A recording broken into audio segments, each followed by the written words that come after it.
Hello, my dear friends. How are you doing? Hope you are having an amazing day and not having to deal with drama. Ready for new stories I have for you today? Let's go to the first one.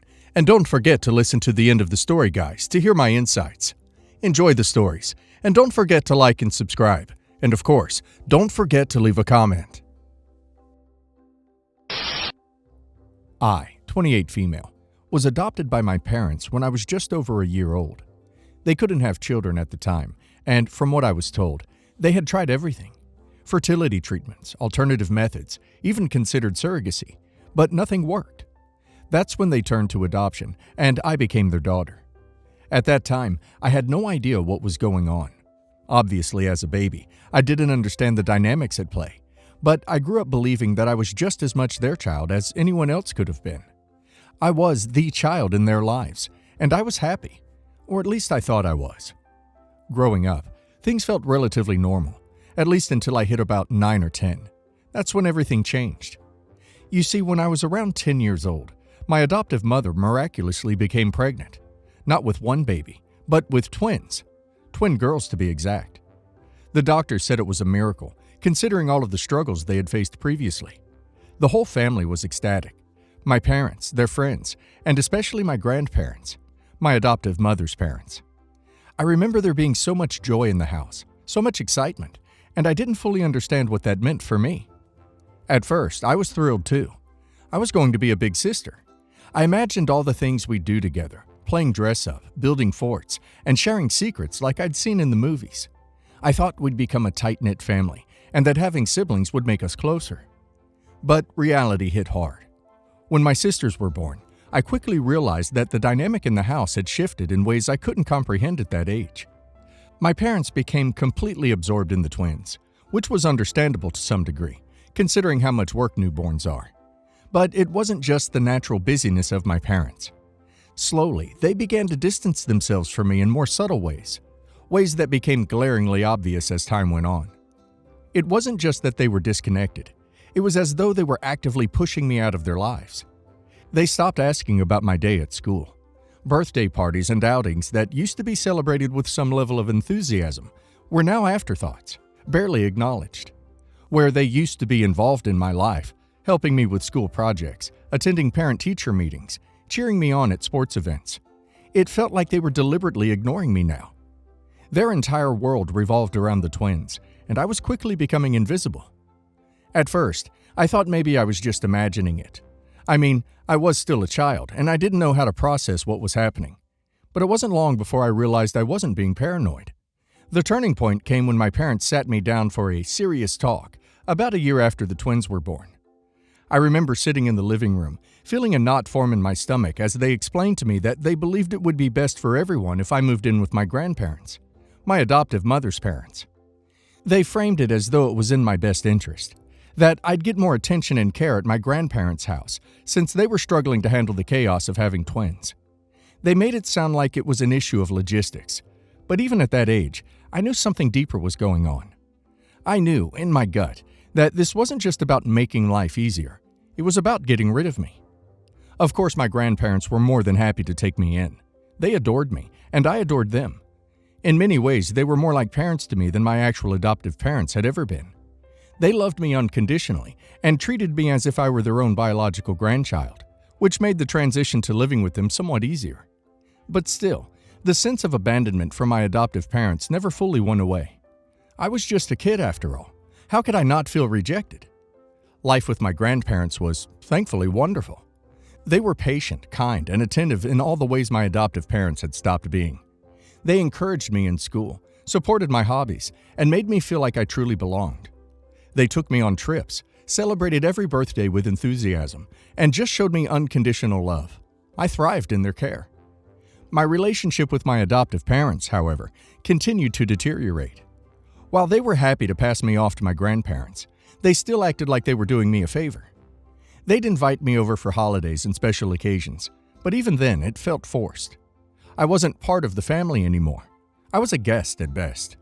When I would visit, I noticed that my stepsisters had everything I used to have and more. They were showered with attention, love, and gifts, things that were increasingly scarce in my life before I was sent away. It hurt. Every time I went over there, I felt like an outsider, like I didn't belong in the family that had once been mine. The disconnect grew so wide that eventually I stopped wanting to visit altogether. It wasn't that my adoptive parents were mean or outwardly hostile. They were cordial, but distant, as if they were trying to maintain some sense of obligation without truly engaging. They had their real children now, and I was a remnant of a past life they had moved on from. During this time, my grandparents became my world. They weren't wealthy by any means, but they had enough to live comfortably. They made sure I had everything I needed for school and life in general. More importantly, they gave me emotional support and love, something I desperately needed. They were always there to talk, to listen, and to reassure me that I mattered. A few years ago, my grandparents passed away. It was devastating. They were my true family, the people who had raised me when my adoptive parents had all but abandoned me. Their loss hit me hard, but what made it somewhat easier was knowing that they had left me something meaningful to remember them by. In their will, my grandparents left me everything they had. It wasn't a fortune by any means. Some money, their house, and a few small assets. But it was significant. It wasn't just about the money or property, though. What they left me was a testament to the love they had for me. It was their way of ensuring I was taken care of, even after they were gone. At that time, my adoptive parents didn't say much about the inheritance. They knew my grandparents had left everything to me, and while I'm sure they weren't thrilled about it, they didn't make a fuss. At least not right away. Fast forward to a few months ago. Out of the blue, my adoptive parents started reaching out more frequently. At first, it seemed harmless. Casual phone calls, invitations to family dinners, offers to reconnect. I was suspicious, but I wanted to believe that maybe, just maybe, they were finally feeling guilty about how they had treated me. Maybe they realized they had abandoned me all those years ago and wanted to make amends. But then, during one of these family dinners, they dropped the bombshell. They told me they believed the inheritance my grandparents left me actually belonged to their biological children, my adoptive sisters. They claimed that since my grandparents were their biological family, the estate should rightfully go to their bloodline. Their reasoning was that my sisters were the true heirs, and I, as an adopted child, wasn't really entitled to the inheritance. I was stunned. I couldn't believe what I was hearing. These were the same people who had sent me away to live with my grandparents because I was no longer convenient for them. They had treated me like an afterthought for years, and now they had the audacity to demand that I give up what my grandparents had left me? I said no, plain and simple. There was no way I was going to give them anything. My grandparents had left that inheritance to me because they wanted me to have it. It wasn't about bloodlines or family trees. It was about love and the bond that we had shared. My grandparents had raised me. They had been there for me when my adoptive parents hadn't. The idea that I should just hand over everything they left me to the people who had abandoned me was absurd. That's when the threats started. My adoptive parents told me that if I didn't give up my share of the inheritance, they would sue me.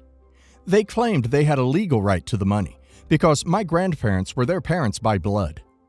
They argued that I was just the adopted child and that the biological grandchildren were the rightful heirs. I was floored. The entitlement was mind-boggling. After everything they had put me through, after sending me away, after treating me like I don't exist, they now wanted to take the one thing that truly mattered to me? The audacity was unreal. I've since spoken to a lawyer, and they assured me that the will is airtight. My grandparents left everything to me, and there's no legal basis for my adoptive parents or their biological children to contest it. But the fact that they would even consider suing me over this has shaken me to my core. It's brought up all the old feelings of abandonment, rejection, and being unwanted. It's like they're trying to take away that last bit of love and security my grandparents gave me. Here's where I'm struggling. On one hand, I know I'm in the right. My grandparents left me that inheritance for a reason, and I have every right to keep it. But on the other hand, I can't help but feel guilty. My adoptive sisters didn't ask for any of this. They didn't choose to be born into a family where their parents would treat me the way they did. And while we've never been close, they're still innocent in all of this. But then I remind myself that this isn't about them. This is about my grandparents' wishes and about the love they had for me. It's about the fact that I was their only grandchild in every way that mattered. My adoptive parents don't get to rewrite history just because it suits them now. They don't get to demand that I give up the one thing that reminds me of the only real parents I ever had. So, Reddit. Am I the a-hole? Am I the a-hole for refusing to give up my inheritance to my adoptive parents' biological children? Wow. OP's adoptive parents sound like absolute pieces of work. They basically abandoned OP when their biological children came along, and now they want to take away something that OP's grandparents, who actually raised and loved OP, left for OP? That's so messed up. The fact they'd threaten to sue OP over this just shows their true colors. OP owes them nothing. And now let's hear the community's opinion. Not the a-hole. The will is clear. Your grandparents left the inheritance to you, not their biological grandchildren. It sounds like your grandparents knew exactly what they were doing and how your adoptive parents treated you. You don't owe your adoptive parents anything, especially since they pushed you aside for their real kids. I feel bad for your adoptive sisters, but this isn't their fight. It's your adoptive parents' greed showing. Let them waste money on lawyers. You're in the right. Not the a-hole, and as a law student, I can confidently say that they don't have a leg to stand on. If the will explicitly names you as the beneficiary, then that's it. Unless they can prove coercion, or that your grandparents weren't of sound mind when they made the will, which seems unlikely given your description. Any lawsuit they file will be a waste of time and money. They're trying to push you into submission. Don't let them intimidate you. Hold your ground, and maybe even counter-threaten legal action if they keep harassing you. Not the a-hole. This whole situation is so sad, because it shows how some people value biological relationships over the ones that are built on love and care. Your grandparents obviously adored you and wanted you to have everything they could offer. Your adoptive parents are the ones who cut you out emotionally, and now they're trying to gaslight you into giving up what was never theirs to begin with. You did the right thing by saying no, and honestly, you owe them absolutely nothing.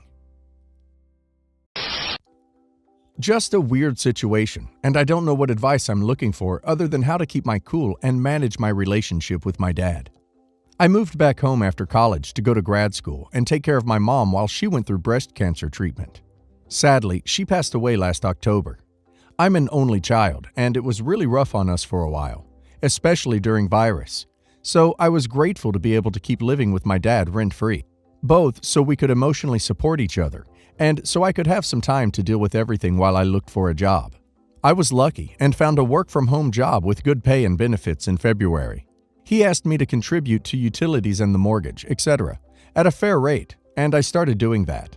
Before I started working, I was also cooking and making him a lunch 5 nights a week, and I've now cut that back. I've hinted in the last couple months that if things went well at work, I would be looking for an apartment in the city, 20 minutes away, affordable rent, lots of friends and culture there. I've been in therapy for the last few years to deal with first the stress of being a caretaker, really for both parents, as dad has his own mental health issues, and then with the grieving process. I've been scared to move out and live on my own, but I've realized I've kind of put my life on hold, and I'd like to go out and experience my 20s. Anyway, enter girlfriend. This isn't the first person he's dated since mom passed away. He's also been on dating apps and had a brief fling with a widowed family friend. It's not that I'm upset that he's dating so soon, since I understand he's lonely and grieving, though I'm kind of uncomfortable generally and would rather just not be around for all this. Another motivator for moving out. Girlfriend is also an old family friend. She went to high school with my parents, was my mother's maid of honor, and actually lived with us for a while when I was a kid. Hence why I've always called her aunt. No blood relation, though. I can sympathize because girlfriend has had a hard time. Rocky marriages, divorces, rough family, upbringing, addiction, alcohol and money, legal problems. My mom was always kind of her protector, swooped in to lend her money or a place to stay. Girlfriend's alcohol use really got out of control the last 5 to 10 years. She ruined a lot of her relationships and caused a scene at family gatherings. Became generally impossible to have a conversation with because of how bad her addiction was getting. She generally doesn't drive anymore. The grudge I cannot let go of is how she completely abandoned my mother for the entirety of her illness. Radio silent for 3+ years, except for when she needed money or to vent about her problems. We heard from her family members that she was staying away because she just couldn't deal with mom's cancer.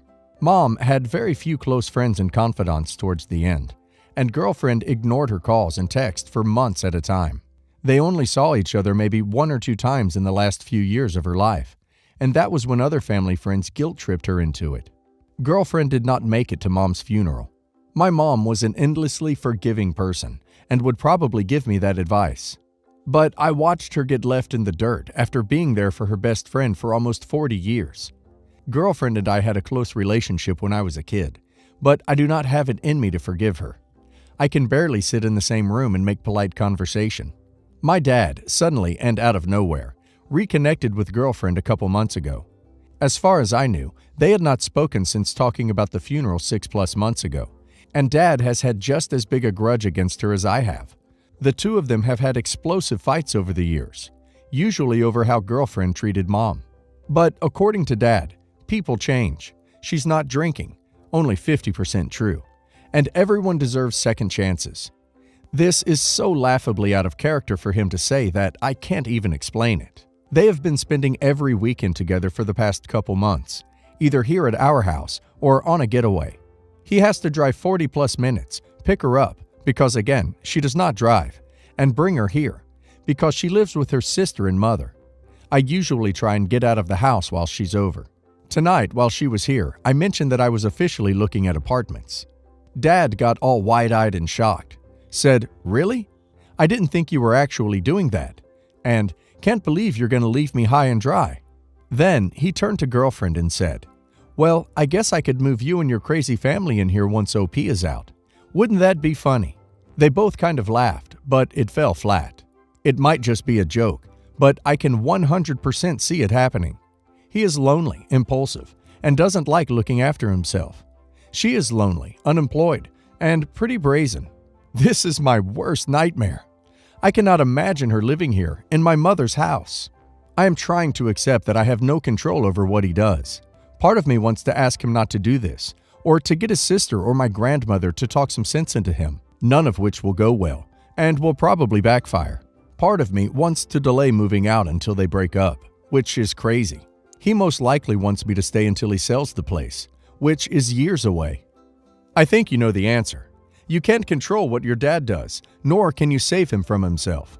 He's clearly come to expect that he should be depending on you, and sounds a bit spiteful about you leaving to get to live your own life again. You can ask him not to do something, but to be honest, I have a feeling he will just realize that he can use that as leverage against you, to control you, to get you to do what he wants. Stay and continue taking care of him. You have to go live your life. You want to move out and spread your wings a bit. Please do that. You staying hasn't stopped your dad from dating girlfriend. There's a chance you staying won't even stop him from moving her in eventually.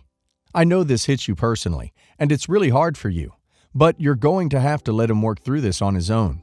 Take what is special to you out of the house. You will still have your memories of being with your mom.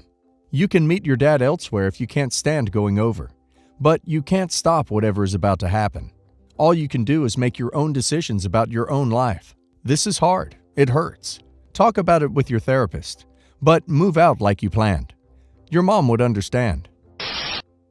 My parents got divorced when I was around 13 because my father, 59, cheated on my mother, 59. I am no contact with my father for over 10 years. My mother, for some reason, blamed me for their divorce. She used to come to my bed late at night, shook me, and told me I was the cause of her failed marriage. We never had a good relationship, but this divorce made everything far worse for us. Whenever we had a problem, she would say that I am sick in the head, crazy, mental, and was in urgent need for help.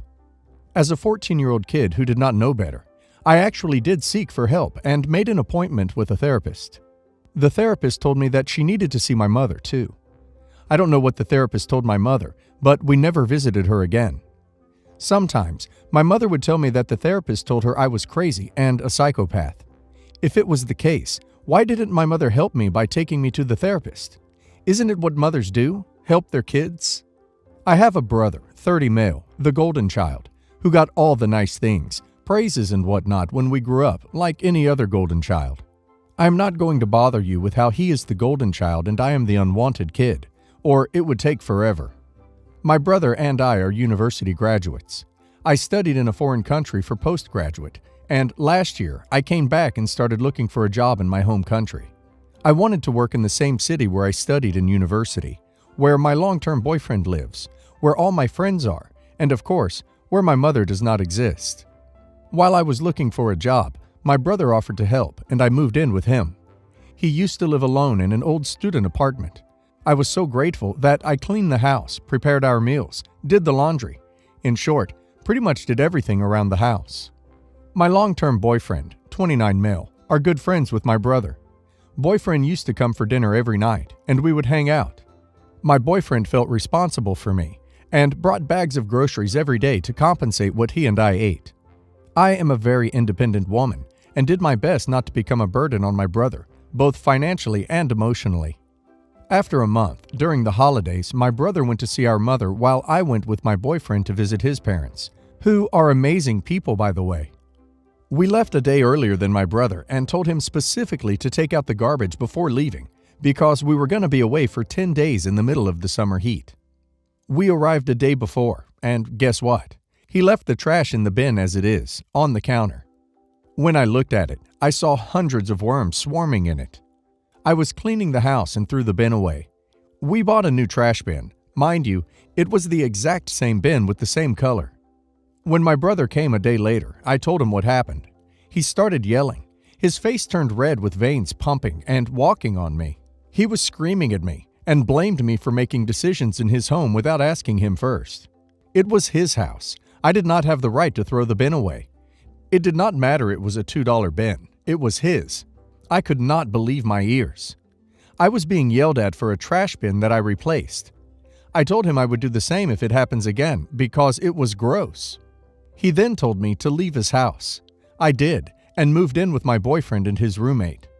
The next day, my mother called me and asked what happened. She asks these questions, but she never listens. She believes what she wants to believe. Me trying to explain to her my side does not mean anything. So I told her I did not want to talk about what happened. She says, "It is your fault. It is his house. You don't have the right to his stuff.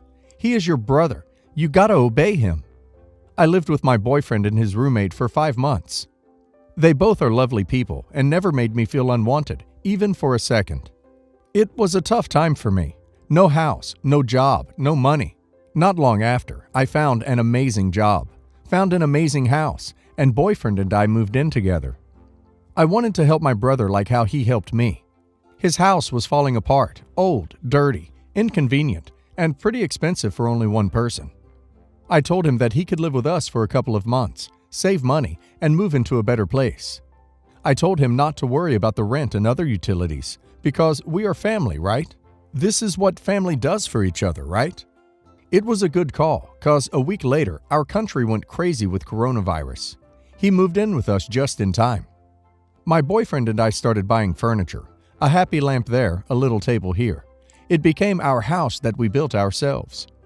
My brother never cooked, cleaned, bought groceries, or offered any help around the house.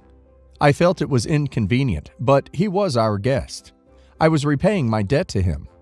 2 weeks later, I bought a TV for all of us. This is important.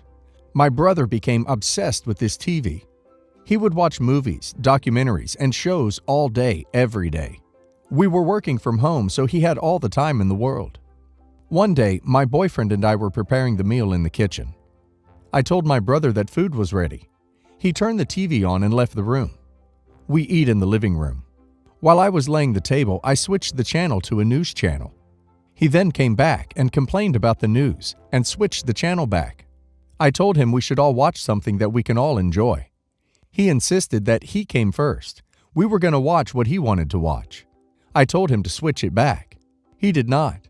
I told him to give me the remote control, and he did not. After demanding the remote control the 10th time, he threw it away to the floor. I told him he cannot throw stuff in my house because it did not belong to him. I told him he was not doing anything in the house to help, but at least let us rest and enjoy our life while we can. For the next context, my boyfriend and I both study for our postgraduates, have jobs, and work in the house. My brother got up and started yelling. He screamed that my job was easy, but his job is very difficult. He was working his butt off, and we were just writing emails for the show. I told him I was not going to apologize for having a nice job. Not easy per se, but pays well. I worked hard for what I have. He then belittles me and my achievements. Not gonna lie, I did the same. I belittled his achievements. He then cursed at me. which is a taboo for me, by the way. My mother curses at me for the simplest stupid things, so it became a taboo for me, something I would never do to my family. I find it very rude and unforgivable. We stopped talking. Next day, my mother called me, asked what happened, and I refused to answer. She then told me it was my fault and told me to be polite to him because he was a guest in our house. We made him uncomfortable. He was my brother and I gotta obey him. If there wasn't a lockdown, she would have come and placed her child into a better house. A 30-year-old man-child. Hypocrite? Yeah, I know. It has been 3 months since we stopped talking. 2 weeks ago, I broke my ankle and started working from home again. Last Friday was a tough day for me. I had assignments lined up, Excel sheets I needed to work on, and this constant, excruciating pain in my ankle. Late at night, my mother called and asked me to listen to her about my brother. I told her I can listen, but only listen. Nothing she says can change what I think, and I refused to make a comment on the fight we had with my brother. She then started to cry and told me my brother had to order takeout because there was not food in the house. I then realized I was so busy working and trying to make it to the deadline that I forgot to eat. It was not important, of course. My brother had to order takeout. Unthinkable. Today I was laying down and watching TV. He stopped watching it after the fight. My brother came to me and said, "As your brother, I came and am apologizing for cursing at you. I know I am right in the fight, so I expect you to apologize." I told him I did nothing wrong and was not going to apologize. He said that I was 100% in the wrong. When I refused, he told me I was sick in the head. I was crazy and ill. He was saying things as if my mother was talking. He told me I had narcissistic personality disorder. I was selfish, spoiled, self-centered, and all the dirty things, as he claimed. He told me he was done, and I was dead to him. I asked my boyfriend what he thought. He told me my brother suffers from favoritism. I remember that 14-year-old girl now. Should I do what I did years ago? Or am I being manipulated into thinking I am mentally ill as they claimed?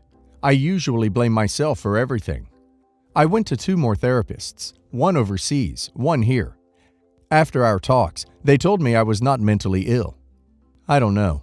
If someone tells you something for years, you start to doubt yourself. What if they are right? What if I am right? What do I do? It's time to evict your brother. Since he's been staying with you a while, he may have tenants' rights, at least if you're in the US. So you might consult with a lawyer over how much notice you have to give him to get him out. It's time to go no contact with your mother. It's time to go low or no contact with your brother.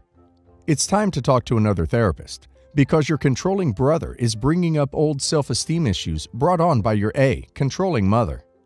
Your brother and mother both treat you like utter crap. They do not deserve you in their pathetic, hateful little lives.